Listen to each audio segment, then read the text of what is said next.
I think anyone that's grown up in tumultuous kind of setting, you either follow the steps and you mimic the behavior around you. So it's like a fire within them to like rebel and go and do the exact opposite. Yep. Thankfully, my brother and I, even my older sister, we all rebelled against that and did the complete opposite. Their whole line from a size 6 to a size 20. And there was this whole thing they did where it was me and then like a size 8 girl and we're wearing the same outfit. And it's like the first time a brand had done that. And it was, you know, the on-trend pieces of a bigger girl wearing them. And it was like everyone was losing their shit. And I was like being that first girl. Well, like I'm not even confident in myself. It's all in a protected little studio, you know, and then realizing that content is going out there and helping so many other women really gave me purpose to my job as a model.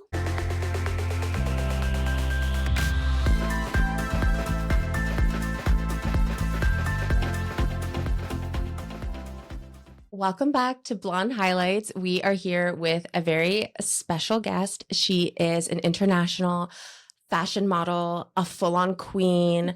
She is the inspiration. She is Yasmin Minovski. Did I get it right? You did. I got it right. Good job.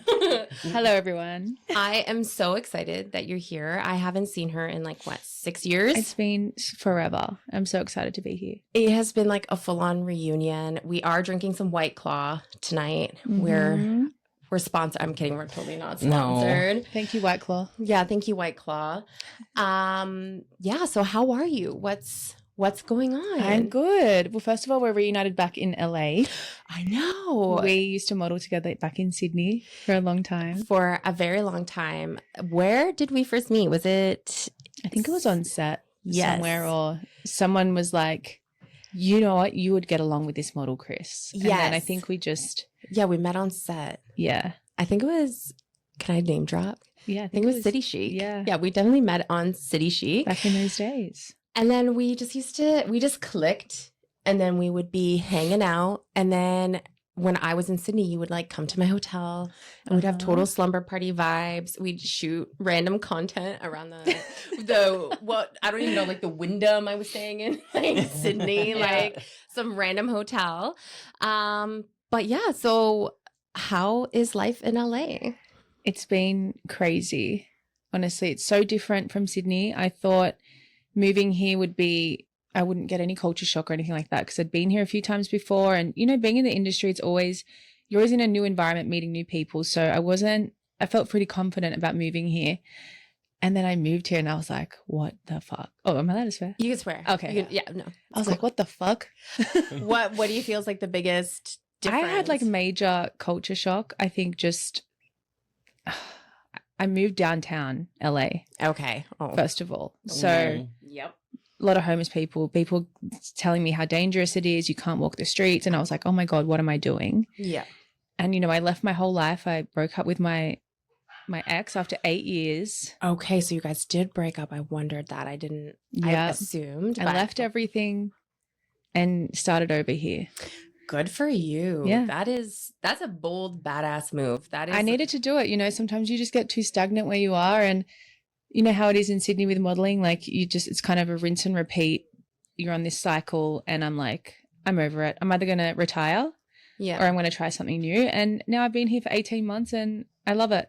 So are you going back and forth at all to Sydney or? Yeah, I've been back about 6 or 7 times. Yeah. But honestly, I go back to do all my beauty treatments. Okay. Because it's so much cheaper. Oh, smart. Yeah, and I see my dog and that's the hardest part, being away from her. So I get really homesick and I'm very grateful that I'm able to just, you know, scoot back over for a bit. I work with some of my clients back in Australia, come back to LA. Balances out. Yeah. So yeah. And you know what? The thing is the flight's not that bad from here. When you're flying all the time, it's really not. It is long, but it's 14 hours. But if you go at nighttime, it's not bad. Yeah. And you just feel like you've woken up there. And I have it down to a T now. You take off, you have your first meal, have a little vodka soda, pop a little melatonin, a Xanax, whatever you want, anything. Yeah, no. And honestly, 8 hours later, I wake up, a little refresh, have another meal, and then you're there.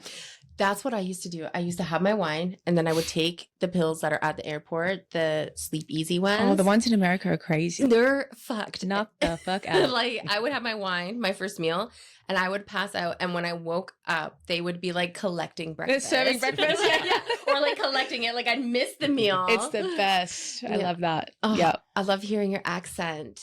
Guys, this is the first time we've had an overseas accent on today. Really? Yeah, this is the first today. We've had it today. Watch Chris's Australian accent will come out throughout this episode. I can already hear little twangs. I know. I feel like I'm like, yes, it's coming out. It's coming Today. out. Today. It's here. That's here. And for audio listeners, I am here too. Oh, yeah. Sorry, Kyle. Oh my God. We just had to catch up. Kyle, jump in. No, but we met on set too. Oh, I yeah. think, Yes. yeah, it was like 2016 or something. 2016 on we a met photo in shoot. set. Yes. In Yeah. Canada? No, Here. No, here. Oh, yeah. yeah. Yeah, when I moved here, it was like first when I first moved here. Yeah. We met on set and like the vibes were just like really sketchy, and her and I just kept showing each other like side eye, and at I the end, love we that were like little friends. connection. Yes, like when the vibe's not right. I think you and I have had those side eyes Mhm. sometimes. I wanted to ask you because I was thinking about it. Did we do a campaign where the client drove us? We stayed overnight in a hotel Yes. together. Yeah. Spent hours in hair and makeup. That was us. Yes. And then they canceled the shoot when they got there because they didn't like the location. we tested lighting till about 2 p.m. And it got to a point, this client is so fucking anal and ridiculous. And me and Kris all day, side eye. First of all, I'm standing on a fucking ladder. Like, they're trying to they paid for this huge location mansion and they want just the sky in the background. And I'm like, why don't we just go out in the street? Why don't we just do this in the field? Like, yes. And it was this like really old school mansion probably like 3 hours away. And I remember I said to the creative director, she's like, they're trying to try all these different angles. And I just said, sometimes like I have no filter. I can't help it. I was like, it's giving Bold and the Beautiful. And then it was, you know what I'm talking about. I know who it was. She turns around and she's like, you know what? You're so fucking right. It's a wrap. It's a wrap. We're not even doing it. She was telling me about this. I'm like, I have never been on a set like that. Oh my God. I was like, I need to bring this up today. It's giving Bold and the Beautiful. It was. So, because we were in gowns as well. And it was like those draped, curtains and all the, like the, those couches with the yes. pin Pins. things. Yes. Very vintage. And I was like, it's just giving like Bold and Beautiful. But I didn't even mean it intentionally, like in a bad way. I just felt like I was in a soap opera. Canceled. Shoot is done. Apparently that wasn't the vision. And literally we got paid for the full campaign, and then we shot it, I think it was like in the studio after. They just canceled like the whole thing together. Yeah. So and we drank all the red wine in the minibar the night before. Yes, we did. And we were sitting on the gutter in the car park having ciggies. Yes. We smoked so many cigarettes together. I smoke like so many cigarettes with Kyle. Yes. Oh, She's my other smoker. This is what we did too. I remember sitting on a lot of stoops. Yeah. Yes. Like Yes. we got down and dirty with the That's ciggies. so model coded. Yeah. On the gutter. On the gutter. One of our last memories together before she had to go back to Canada was we went out that night and we came back and we're sitting on the steps in front of my building. Is pre-pandemic. Yes. Canada, But like the day before the pandemic started for lockdown.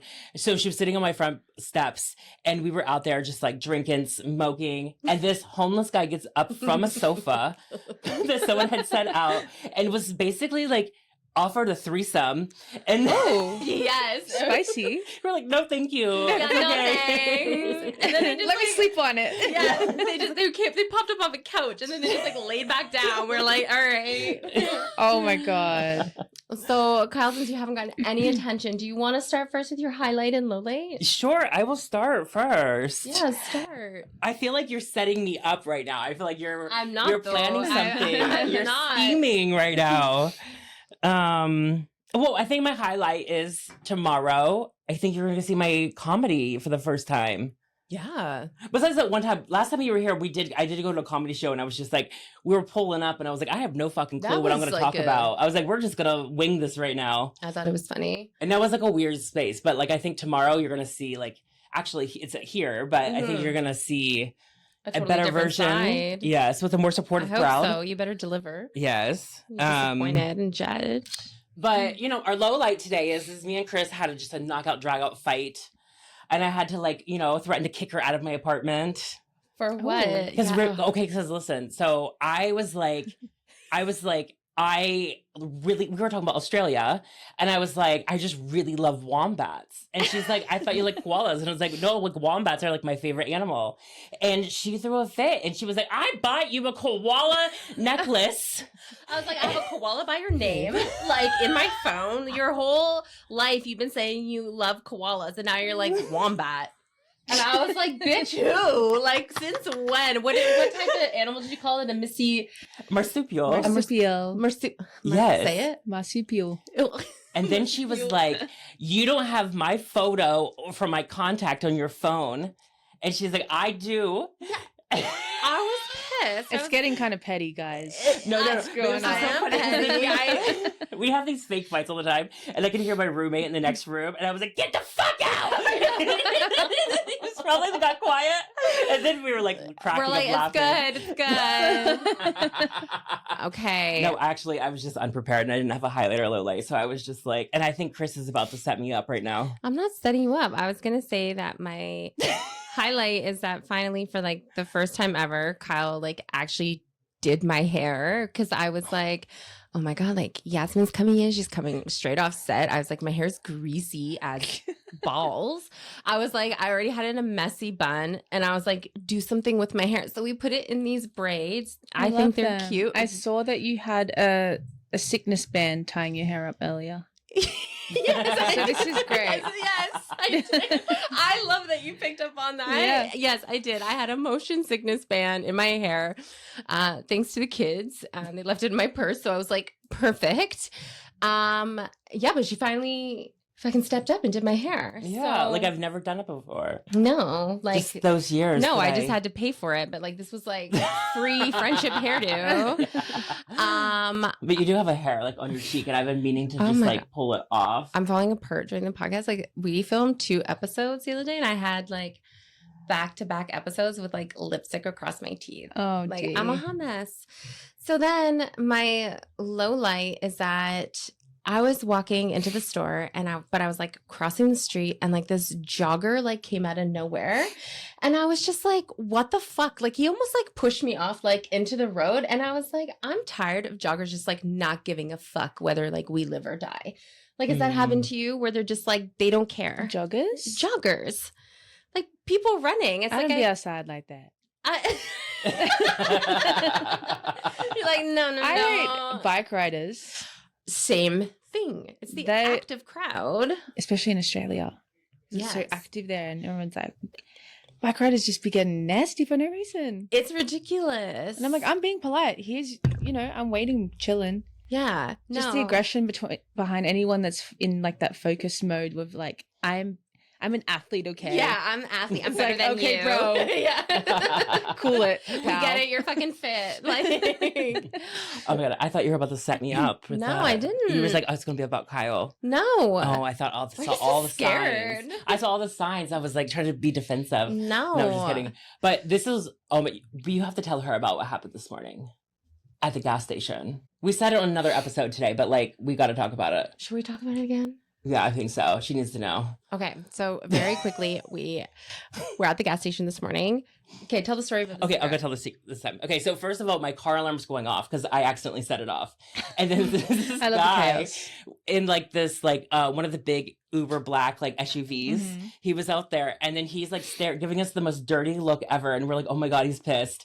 Then he's out there like, you know where they refill the gas tanks? He was smoking a cigarette right on top of it. And we're like, it's going to blow. It's going to blow. So we pulled out kind of fast. And this other car pulls out of the gas thing with the pump still attached to the car Oh my and God. ripped the gas pump out. And then he's looking over at us just to be like, like you didn't see anything. We're like, we didn't see a damn thing. Yes, that's kind of crazy chaoticness we've been. It was that kind of LA, day. LA, you see some crazy shit out here. Yes. Do you have a highlight or low light? Yes. Okay, my low light today. The fuck. I go to bed last night at 9 p.m. Wholesome as fuck, right? In bed, tucked in, ready for a good night's sleep for my shoot today. My call time was at 7 a.m. So I had to be on set at 7 a.m. Set my alarm for 5:30, 5:45, 6 a.m.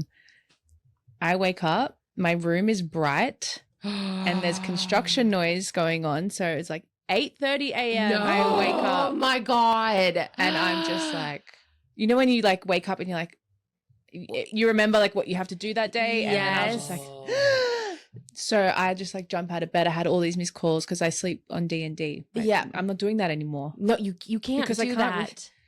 No. Dude, my manager's calling me, makeup artist, like everyone. And I'm like, fuck. What did you say? Did you give an excuse? I said I slept through my alarm. It was the truth. Yeah. And yeah, I was like, because it had already been an hour and a half, I'm like, have they sent hair and makeup home? Like, am I going to still be working today? Anyways, finally got my ass there. 49 minutes in traffic as well. So I didn't even get there till like, I think 10 o'clock. Oh my God. But I still killed it. I just smashed it out. Also, this glam takes 3 hours at Fashion Nova. Stop it. 3 hours. 3 hours? Yeah. I mean, which is great, like that they allow that time to perfect everything. Yes. But, you know, I knew I had to like work my ass off today to make up for it. Yeah, bust it out because it was my bad. Yeah. So that was a low light. Did you walk in with like a Starbucks and everything and like, hey guys, sorry. No. No, I ordered Starbucks. Yeah, I remember. Yes. So yeah, that was a that's great start to the low day. light. Yes. But my highlight, just seeing you. Thanks. Having this, like, getting to come in here and be on your show and seeing you again, like, we have tried to align so many times, like being in LA and New York, even we tried. Yeah, New York. So, like, being here is definitely my highlight. Oh, that's amazing. I'm so excited. Okay, well, let's get into all of our questions. We have so much to talk about and unpack with you. We wanted to start off first with where are you from and what was growing up like for you? So I grew up in Western Sydney, Okay. which is a very like blue collar area. I grew up in public housing. Okay. Had a bit of a rough childhood, to be honest. Yeah. So it was it was hard. There was times in my childhood when I was like, am I ever going to make it out of here? Like, you fantasizing about your future and stuff and like wondering how you're going to get there and knowing you want more for yourself, but just thinking, not having the support because, you know, I grew up with an alcoholic father and my mum was on drugs and stuff. So it was really a lot growing up, but knowing within myself that I wanted something more. Well, that got really deep really quick. No, that's okay. That's okay. No, we got to start there.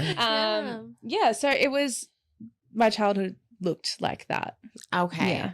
So it would have been hard to imagine like having the tools or the essentials that you would even need to like get out for just like a regular career, let alone modeling. Like, when did you start to realize that you wanted more? Were you like a small child? Was it when you were a bit older? I think always. I think anyone that's grown up in tumultuous kind of setting, you either follow the steps and you mimic the behavior around you, which is the easy way out, or sometimes people don't even have that thing within them. I don't know what it is. It's like a fire within them to like rebel and go and do the exact opposite. Yep. Thankfully, my brother and I, even my older sister, we all rebelled against that and did the complete opposite. So whatever we were being taught, we just knew that wasn't right and that's not what we wanted for ourselves. So we did the complete opposite and steered as far away as we could from that. And, you know, there were times where, especially like through my teen years, where, you know, it would have been so easy to fall, you know, into the trap of getting on drugs and drinking and going out and doing all that my friends used to do. But having seen where that brought my parents and how I was raised, I knew that that's not what I wanted to do. I didn't know what I wanted to do. I just knew it wasn't that. Yeah. Well, and a lot of people in kind of situations like that, it can be hard to even know that a different life exists. Yeah. Totally. Because some people don't even know that people live a different, you know, and I understand that I came from a really small town with quite a crazy childhood. And I know that a lot of people, like, they just didn't even know any difference. Some people don't know better. Yeah. A few of my friends were like that. Luckily, my mum's side of the family, even my dad's side as well, but I remember looking towards my mum's side of the family. They were all kind of put together, and they were a really good influence that I could look to and be like, okay, this is what a normal setup looks like. Mm-hmm. You know, so I had that sense of normality through them to know that was what life should be like, I guess. Yeah. Yeah. I can relate to that because my mom had me, she was 16, and that was like in the 80s. So it wasn't common at all. And my dad actually struggled with addiction. He had a drug addiction, rehabs, in and out, whatever. So I kind of took the same path as you, where it was like, I can't go down that path. I can't go down the path of addiction. And I knew that I had to like sort of steer clear and kind of make sure that I was looking at other people for a positive influence. But I feel like there was almost that stigma on me that because I'm a child of like the OG teen mom and my dad's lifestyle, that it's like there was that stigma that like I'm not gonna go far, I'm not gonna achieve much. Do you feel like you had that growing up? 1000%. I still have it to this day. Yeah? Yeah. Oh, is it from like mostly people from your hometown? People from my hometown, people in my family. Okay. That, you know, some people always looked down on me and my brother because of my parents. Yeah. Never expected much from my parents. Obviously, they were the two black sheep from their families that always needed all the help and everything. So, of course, my extended family looked at, you know, their spawn. Yes, like, yeah. Oh, God, Yeah. these are going to be the next generation of, like, assholes in the family. Yeah. Kind of thing. So, yeah. And then I guess as I started to become successful through modeling and all these things were happening, I've always, like, first of all, they were like, oh, it's not going to last long. Modeling doesn't last long, you know, count your pennies while you have them kind of thing. And I, you know, there was never, and my whole childhood and everything, I've just always wanted their approval. And no matter what I did, you know, my grandparents would be like, oh, you're doing so well, but what have you got to show for it? You haven't bought a house. I buy a house. And then it's like, oh, why'd you buy a house there? You know, and now thankfully, like they've accepted, I guess, that, oh, she's doing really well. But there's never been that feeling of like them being proud of me, I guess. Yeah. As hard as it was to get where I am. And then you just got to realize sometimes, like, sometimes you're not going to get that, and that's okay. Yeah. You just need to be proud of yourself and keep people around you that are proud of you and do support you. And how refreshing is that now that you're just like... Once you accept it, it's the best thing. My parents are very supportive. I'm close with both of my parents. Oh, that's good. And that's all that matters. Yeah. Yeah.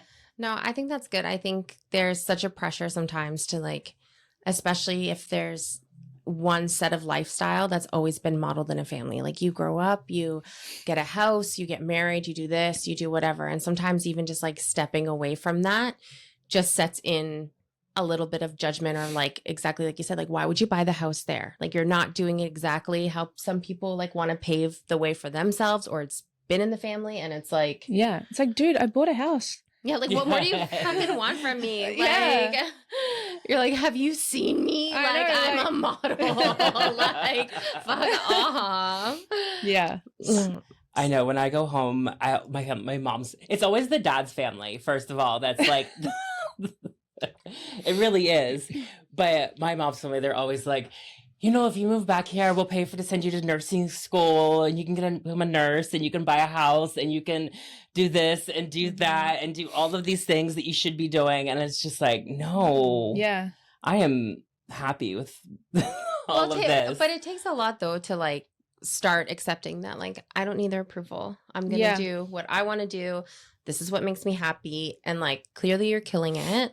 How did you first start getting into modeling? Like, how did you start taking these steps? Oh, it was so out of the blue. I took myself through high school, university, and I started, like, I had a career in like venue management, and that's what I wanted to do. Like, had done all the hard work getting myself through school and was starting to build this career. And my sister and her husband have a photography business. So I was on set with them one day. I had no idea about photos and shit like that. I'm looking after my godson, my nephew, who's just a newborn. And I start chatting to the makeup artist, and she's like, you know, you should be a model. And I was like, oh, thank you. That's so sweet. And she's like, no, seriously. Like, and model. I was like, okay. And she's like, I'll set it up. I have contacts. I call her my model fairy godmother, because if it wasn't for her, it's like that whole butterfly effect thing, right? Like, if I hadn't gone to that shoot for my sister to help out, I wouldn't have met her. God only knows where I would have been today. Yeah, she set the whole thing up. We did like a little test shoot at my sister's house like a week later. She even followed up with me the next day. Really? And I was like, oh, she for real. Okay, really? I have a chance at this. I was like, okay. And, you know, back then, there was no real representation in the industry. It was like you had the OG curve models in Australia and worldwide. I think Ashley Graham was just starting to pop off at that point. But all the curve models were doing like Big W, Target, Kmart, like just really commercial. It was all the Miu Mius and Miu Mius, not Miu Miu. The peplum tops, like it was all the ugly shit, right? Yeah. So I had no idea there was an industry. I was so insecure in myself, as every girl was. I've always been a bigger girl growing up. So the whole thing was new to me. We didn't have TikTok back then. I didn't know any curve influencers. There's no presence. There was no world that I thought existed yet. So yeah, I ended up signing. She sent the photos off to Bella Management. Yeah. They signed me the next day. Amazing. And then 3 months later, I quit my full-time job because I was getting booked so much. And I kind of hit the ground running. That's amazing. And it was just good timing with this industry. Sometimes it is timing. Yeah. And I just started at a good time, and I just never looked back. I thought, I've always got my degree I can go back to, which I was super grateful for. Luckily, I didn't need to. Yeah. But yeah, I was like, I'm going to take this opportunity while it's here. Yeah. And what were the people around you? Like, what did they say when you like started modeling professionally? Oh, they were just like, oh, that's cool. It's like, you know, going to do like a glam, like, you know, those like glamour shot type shoots. Yeah, you know. And I didn't know what I was getting myself into. So I was like, okay, cool. I might make a couple $100. Yeah. Once a month or something. Yeah. And then you saw your day rate for a job, and when I got my first, it was City Chic. It's my first shoot. And I saw the hourly and I was like, you're fucking lying. Like, what is this? Like, I would work a whole day for that before. Like, you know, it's crazy. And I never knew that amount of money. Not that it's like, this sounds really, I'm not trying to. No. It's the perspective of coming, you know, from one world to another, right? And you're like, I didn't know that this kind of money existed, that people were getting paid this much money for something, you know, I'm not a celebrity. I'm not anyone.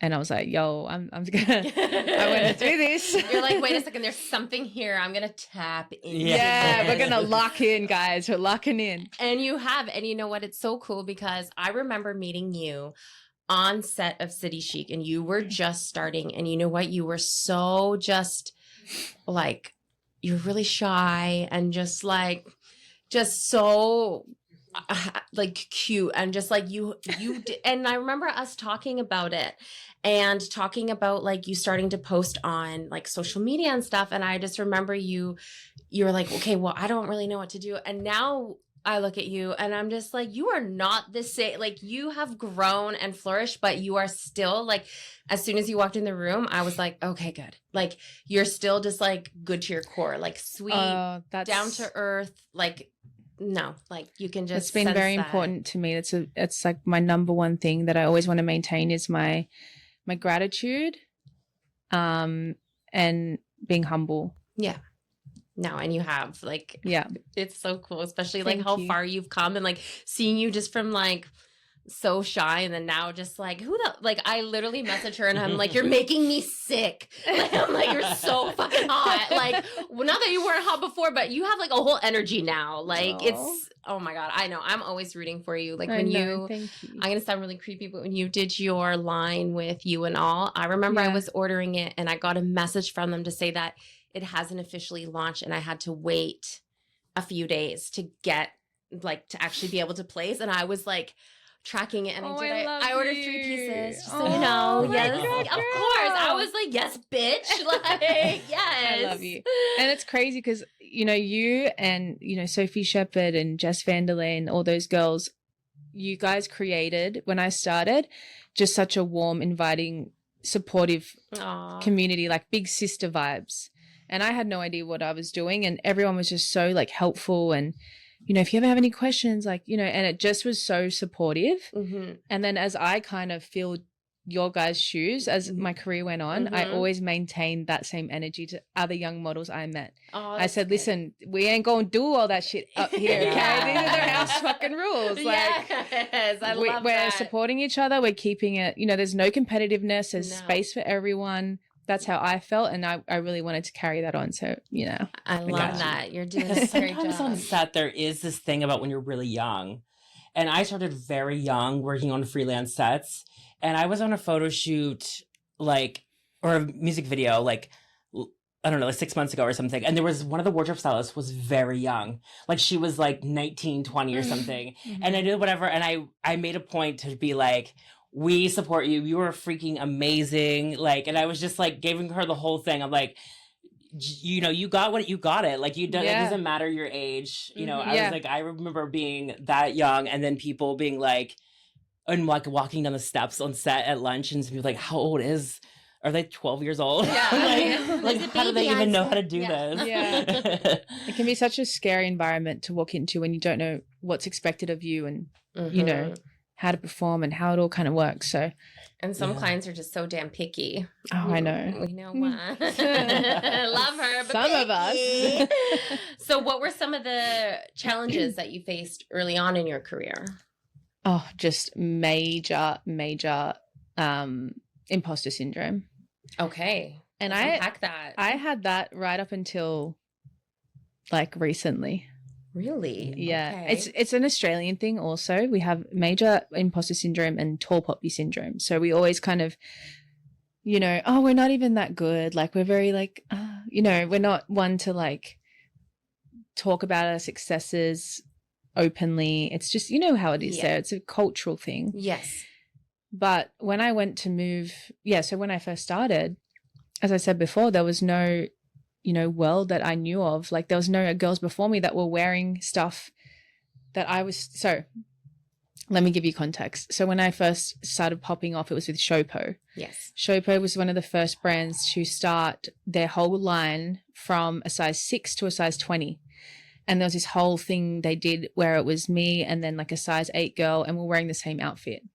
And it's like the first time a brand had done that. And it was, you know, the on-trend pieces of it, like, and a bigger girl wearing them. And it was like, everyone was losing their shit. Yes. And I was like being that first girl, well, at least for me in my world, I was the first girl wearing these things. I remember trying the stuff on off the rack, and I'm like, oh my God, this is so fucking cute. Aww. Like, I've never been able to find something like this. Yeah. I've never seen clothes like this made for my size. And then to shoot them, and to me, it was just like a big like dress up day. And I was like, oh my God, this is so cute. It's like, you know, having all these, like a rack of custom clothes made for you, of stuff that you always wanted your whole entire life. Yeah.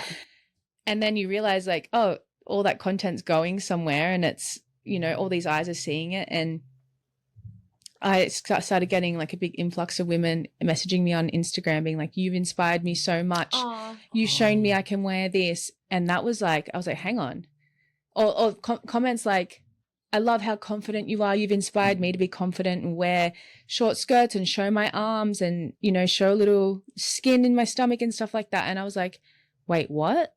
Like, I'm not even confident in myself. It's all in a protected little studio, you know?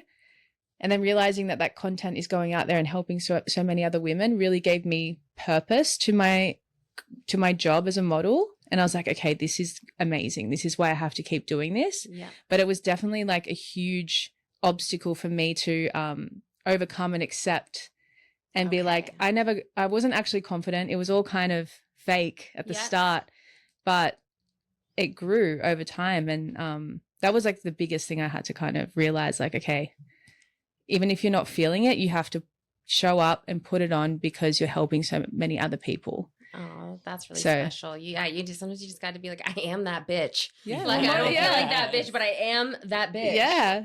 Exactly. That's amazing. And you know what? I can really relate because I know, like, when I see you, I'm just like, the way that you dress, the way that you carry yourself and everything on your page, I'm like, you are giving off such a genuine, confident energy where it's just like, no matter what size or anything that you're showing, you look confident. So it's just like, damn, yes, hold on a second, I can wear this, or I can show a little bit of my stomach. And like, you've actually inspired me sometimes when I'm like, okay, I don't know really what to wear for like this type of thing. And then I'm like, okay, what is she like? I'm like, what are the young kids doing? Like, I love that. So no, you're your biggest fan. Oh my God. Yeah. I love you. So speaking of all of this, so I guess our next question was going to be some of the self-limiting beliefs that you had to unteach yourself. So would you say that there was anything else on top of the imposter syndrome, or? Yeah, I think it's just the confidence overall. Also, I guess like growing up in such a different world, I guess finding that self like worth of taking up space. Yeah. Mm-hmm. Okay. That was one thing. I'm like, no, I deserve to be here. Like, I'm in this world now. And I've always felt like a real disconnect between, especially as I stepped from modeling into the influencer world. Yeah. A lot of girls, you know, they just grew up with a lot of money and it shows. Yeah. You know, and you're showing up because of like, you know, the modeling and stuff, but deep down at your core, you are who you are, right? And I'm like, oh my God, I've never thought I would be rubbing shoulders with these people. And again, it was the confidence thing. I used to like step back and be like, oh, I don't belong here. Yeah. And I actually, that really touches me because when I moved to LA years ago, I got off the plane and I hit the ground running, and I wasn't realizing that I was as busy as I was. And I was very much like, I'm not deserving of this. Like, why are they booking me? How come I'm like, and it was very much, I didn't believe in myself that like I could be here. So it's like, you almost have to retrain, especially in an industry like this, where it is deemed like a glamorous lifestyle, or it's a cool job. You know what I mean? And it's like, you almost do have to teach yourself that it's okay. You do deserve this. And that's something that I struggled with for a really long time. And I was scared to take up space because I'm like, no one even's gonna, like, they're not even gonna like the space that I'm taking up. And now I'm just like, I don't give a fuck. Like, yeah, I'm taking up the space. Like, move over if you don't like it. No. You know, seriously. Step out. It is really hard. And I know coming into the freelance world, I got very lucky, very young, and I got thrown into a lot of things, but I didn't have an agent, and I didn't really need one at the time. And it was just like, I didn't have somebody to tell me, you need to be charging this, you need to be charging this, or doing this. And in my head, I'm like, oh, I'm this white trash kid from Appalachia. Like, no, like, do you know what I mean? Like, I was like apologizing, and I burnt myself out because I wasn't charging enough money. And it was just like, what are we doing? Yeah. And I think a lot of people can fall into that if you don't take charge and be like, I deserve to be here. But it's hard to see yourself in that kind of, and know your self-worth. Like, know what you're worth. Exactly. Yeah. Totally. So speaking of all your online work, like, you've built such a huge presence for yourself. What advice would you give someone who was just starting out? With social media? Yeah. Oh, these days it's so different. I know. It used to be so like, easy. It was, dude, I'm struggling. I think it's just consistency and being authentic is always going to be number one. I mean, you have to be different. You have to show your personality. I'm actually guilty of that now because I feel like I'm in a transition where I'm reinventing myself. So I used to be so open. I would like get on my stories, hair in a bun, no makeup. Yeah, la la la la la. And now I'm like, ooh, I'm like single now. Like there's boys watching. So I'm in like I'm better now. But there was a period where I was just baddie. Like I ain't talking no more. Yeah. No. Like you can look, but that's Yeah, it. you can look, like, you can't touch, and you're not gonna hear me. But no, I was like, what the fuck am I doing? Yeah. Like, this isn't me. I need to bring that personality back. I need to be speaking. I need to stay true to myself. And if it is in a different way, of course it is, because I'm in a new area. I'm single. Like it's a whole different me now, but I still want to make sure that those, fundamentals are there. And I think that's important for anyone starting, just to be true to yourself, find that little niche, find your little niche, whatever it is, and just trial things, and whatever's working, just keep doing that. And get on TikTok, YouTube Shorts, Instagram, be consistent, be yourself. Okay, wow, the 5. Yes. The 5. Yeah, okay, I love that. And it's easy to get in your head and not be consistent because you're like, you have those days and like you got to power through. Oh, and don't overthink what you're posting. No one gives a fuck. No. You know what? I love that you said that. I love that you said that because I feel like I just don't care anymore, but I feel like last year I took some time off of a lot of things and I was like, I'm going to start this. And I had no clue what the hell I was doing. And I felt like I was starting from scratch because social media used to be so fucking easy. It would be like, I could post a picture and like, I would get like 5,000 followers overnight or whatever. And it's so hard now. And that to me just puts so much pressure on me. And then I just give up. And then I don't post for like 2 months. And then I'm like, okay, wait, no, I'm back and I'm going to try this. But the less that I think about it and the more I'm just like, I don't fucking care. Like I let my oldest do one of my voiceovers recently. And I was like, this is like one of the most watched videos that I have. And I was like, come on, kid, like you're working. Like we got work. This is now a series. Okay. Yes. That's what's so great about TikTok too. When TikTok came in, because it was so just like be yourself. Yeah. Like just be authentic. Like authenticity is key on there. And that really changed everything for me, I guess. And I also love that there's this new wave of like micro influencing where it's just everyday people. People love that. They don't want to see the glamorous like influencer famous people anymore. They want to see like Jenny from the block type shit, packing lunches. Yes. They want to see, there's this lady on TikTok, she does makeup and she works at like Walmart.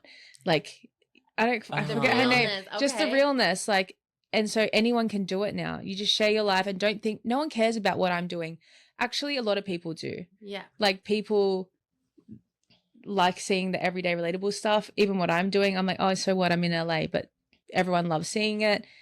It's like whatever you're doing, someone is always going to love you and your life. So if you want to share it, and you don't even have to have a thing necessarily, just be yourself and be present about it. Okay. And with being online so much, there's inevitably going to be hate comments and mean stuff. How do you deal with that? I have to be so honest. I don't get much hate. Oh. Okay. Yeah. Well, I've been very lucky. Get it? Like, she wrote that, not me. I don't know. I don't know if it's like a thing. As I said, like before, I was always quite vocal on my stories and stuff. And I don't know if people could see that it was in my personality to clap back. Okay. So people were kind of intimidated. Okay. I don't know if that's it, but I've been super grateful and super lucky that I haven't really copped any hate. If it is, it's some ugly man. Yeah. But always. like women have never really torn me down. And that's what's important. Which is amazing. There's been a few little things, but for the most part, it's been such a supportive community, and that's what keeps me doing it. And I see some girls like, copying all the hate, and I'm like, damn, if anyone even tried, I'm going to say something. Yeah. Like, because fuck that. Yeah. That's another thing. I feel like people should be clapping back at comments, because the fact that people think they can get away with it and there's no accountability, that's why people are writing such nasty shit all the time. Yeah. Exactly. If they know there's going to be a consequence and someone's going to say something back, like maybe people would shut their mouths a little more. I agree. Honestly, I agree. The number one thing that I started to do And because I still get all like, like, you're a fucking whale, or like, blah, blah, blah, no one wants you, or something on some of mine. And I always clap back, but I'll go really old school and I'll be like, well, that's not what your dad said last night. Hey, I love that. Yes. That's not what mommy said when she was leaving my room. And then they don't say anything else. See? It's just like, no, like, fuck off. Right. We have a little too much fun with the hate comments, though. Oh, I some love of that. them. Like, Yeah. sometimes we have a fun time. I've seen this one page where it's like this girl goes on, I forget what it's called, and she will look at all the hate comments and then go to the guy's profile.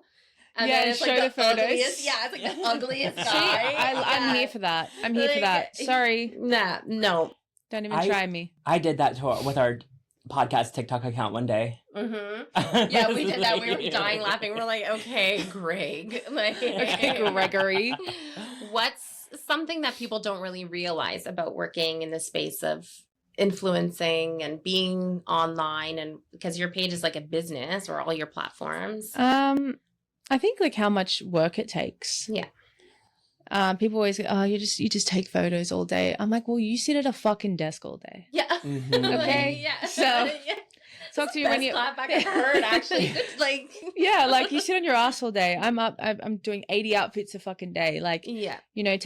I'm so grateful for my job. Don't get me wrong, but it is hard work, Mm-hmm. and it takes a lot of creativity. It can be super lonely, Mm-hmm. and if you don't find like good friends that are also creators that get it, Yeah. there can be like people that don't understand what you're going through. Like, so it can be very isolating. It can get lonely. It can be mentally draining. Mm-hmm. I've definitely had really bad mental spirals of, going through all those motions of like, I don't know what I'm doing, or I don't belong here. And, just all the thoughts, and you're on your own most of the time, like navigating it all solo. So I think, all of that.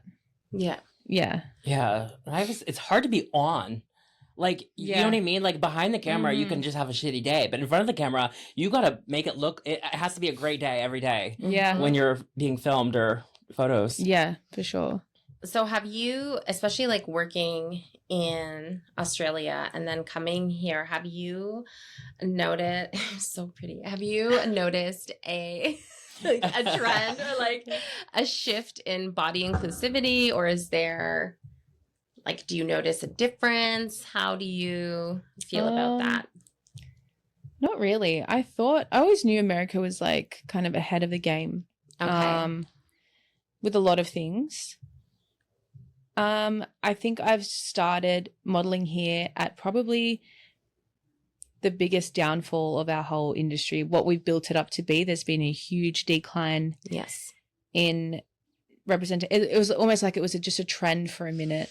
Yeah, to get everybody off their backs. Like, look, you got the big girls, and then... Yeah, and now, like, the heroin chic looks back, and, like, Forever 21 dropping plus, and, like, so many brands, taking a few steps back from what it was, because all of a sudden it's just not a trending thing anymore. Mm-hmm. So I've actually felt like it's been a struggle to get work here compared to back home.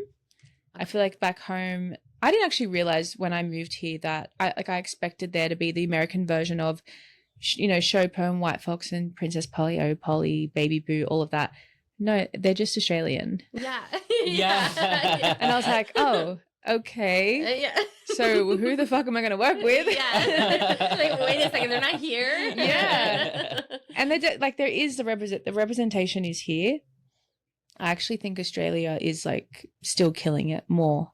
Okay. So I think because a lot of it's more for me in what I do is more commercial kind of fashion. So a lot of the fast fashion kind of brands, they're all Australian, and I feel like they are being more inclusive, and that they've kept it consistent. They haven't, dropped sizing or, stopped doing certain styles and things like that. Mm-hmm. But then I don't really have much to compare it to here. Yeah.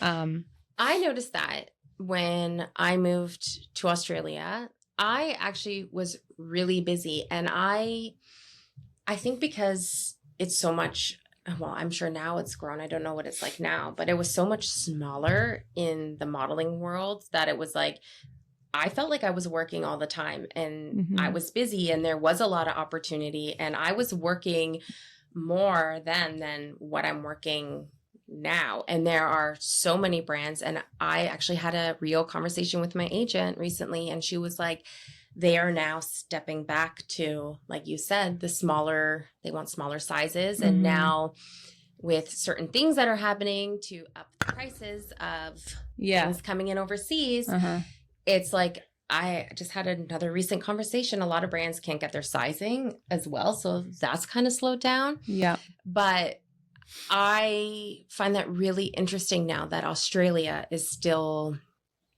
They're still doing it. Because they're so kind there. Like, they're like, okay, we're really sorry we didn't do it, but we'll keep doing it. Yeah. Yeah. Do you feel like there's been a big shift in yourself and like your body image, like your struggles and everything? Do you feel like you've kind of shifted out of that? Like, yeah, definitely. I guess just showing up for myself and learning that confidence throughout my journey, starting from, you know, the girls hyping me up and me showing up for them, turned into just being confident. I don't know how or where it happened, but it did.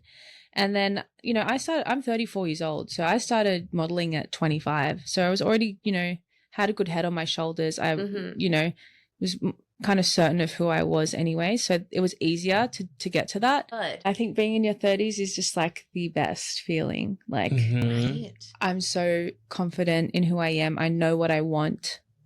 It's like being a rich teenager. Honestly. Because you go back to like your teen mentality. I feel like in my late 20s, I was like, oh shit, I better wrap this up. Yeah. Like I got to settle down. And then I turned 30 and I was like, for why? Yeah. And then I was like, wait, you get like this second wind in your 30s. And I'm like going out. I'm like in the club. Like, I'm living life. Yes. No, that's and amazing. I'm just so confident. Like when I meet guys, I've just like, I have this new saying, you give me the ick, I'll give you the flick. Ooh, okay. Nice. Because I'm so certain of what you want, right? You're not even going to take chances. You're like, nah, that you're not for me. Just next. I love that. There really is such a new confidence and that comes with 30. Yeah. And they used to say that all the time, and I would be like, I don't know about that, or I don't know. But it really is true. No, there is. It's just being sure of yourself. Do you feel, or what do you feel is the biggest difference or the thing that you've had to face the most with moving to the States? Just work. Like, it was really slow at the start. Okay. There was some issues. You know, my agent left. I got here after a year-long visa process. The agent that believed in me and that wanted to sign me and that I'd been having meetings with for a year prior to moving here, I arrived, walked into the agency. Oh, sorry, she's left. No. So I had to really build myself up. I said, okay, well, look, I can give up and go home. And that's just not me. I'm a fucking Capricorn. So like, tell me I can't do something. Yeah. Yes. So I just started like reaching out to all these brands and got myself like jobs, even if it was gifting with social media, and tagged them and got on the radar. I was like, I need to get on the radar, reach out to PR companies, start going to events, meeting people. And then through meeting people, you know, you meet a makeup artist and that makeup artist is like, where did you come from? You should be working with this brand that I work with. And it was just all like a network. Okay. And I just made it happen. And I'm still not where I want to be, but I'm in a much more comfortable place where I'm like, okay, I'm working and being here. I wasn't putting too much pressure on myself to really kill it as a model. I'm here just for like a whole new reset in my life. Okay. To focus on social media, to start building like my own personal brand rather than the modeling side. Okay. But yeah, it was like a huge struggle at the start, but I had to stick it out. Like people are in and out of LA all the time. So, you know, I knew I had to show them that I was dedicated and I was here like for real. And now, that's finally starting to pay off. So, but you know what though? I think this just kind of shows like how humble you are though too, because you coming in and with the presence that you have and with the background that you have, you were like, I'm not afraid to get my hands dirty. I'm gonna take the free things. I'm gonna reach out. I'm gonna post. And a lot of people will be like, I'm not doing anything for free. Even if it's maybe like a stepping stone that could be good for them. They're like, no. So oh yeah, it was a whole, I was like, okay, Yasmin, you just moved to a new country. You can't expect to run off the back of what you had going on in Australia. You've left everything there and now it's time to start from scratch. And that's what I had to remember what it was like starting back, you know, in 2015. Yeah. And be like, this is where we're starting again. Yeah. And now that I knew what I was doing, Yeah. I was able to do that a lot easier. But yeah, it was such a struggle at the start. Okay. No, I love that. You're not afraid to get your hands dirty. Absolutely not. Give me a challenge. You don't grow while you're comfortable. Exactly. Yeah. Okay. And that's what I was going to say. Sometimes like that agent leaving, it could have been like a blessing in disguise because it like really pushed you to like get in there, and it probably gave you more control over the stuff you're doing because you built a lot of the jobs yourself. Yeah. Oh my gosh. You were just like jack of all trades. Like, look at you go. I'm so excited for you. Before we close out, should we do cute or creepy? Yes, let's do it. What's this? Okay. This is just a speed round of questions, and you can just be like cute or creepy. Okay. And they're very random. This is like not serious at all. No, it's like it's. Am I gonna get cancelled? No. No. Okay. People pushing renting out their rooms while they go on vacation. Cute or creepy? Cute or creepy? Creepy. Creepy. Okay. I don't know. Doesn't bother me. I saw you post it yesterday, and I was like, I'm taking this. I'm making this. No one wants to rent your room for 17 days, Jared. Go to Europe, brother. Okay. Wombats. Cute. Okay. Vegemite. Cute. Okay. AF. Do you miss, can you, like, I have stock loads of Vegemite and Tim Tams in my house. oh my God. I love Vegemite. Like, anybody because you know how they have like those little packs? Mhm. I used to bring them home and get people to try it, and they hated it. And I was like, I used to have Vegemite with chickpeas on toast. Chickpeas? Yes. Girl, the fuck is that? No, try it. Try it. I'm telling you. It is so All good. right. Iggy Azalea. Cute. Christmas in New York. Cute. Was that a goal of yours? I've done it. I have family that live in New York. The last 2 Christmases I've spent in New York. Yeah, I know. I crept your stuff. You told me about my it. God. I was like, wow, these are really relatable. Yeah, you're like, wait a Wait, second. you've been stalking me. Yeah, listen. Digitals. Oh, I know. creepy. 6-inch heels. Cute. North Americans saying, "Nor." No, fucking creepy. Please stop. Robert Irwin. Cute. So- we love the Owens. Yeah. Stingrays. Cute.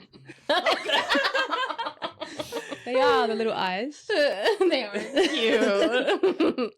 Alrighty, guys. Well, I think that's it for today. Thank you so much for Thank coming you guys for having on. me. Thank you. And I will be sure to link all of your socials so all of our listeners can check you out. Like, be prepared, guys. And we will see you next week. Hey, bye. Bye.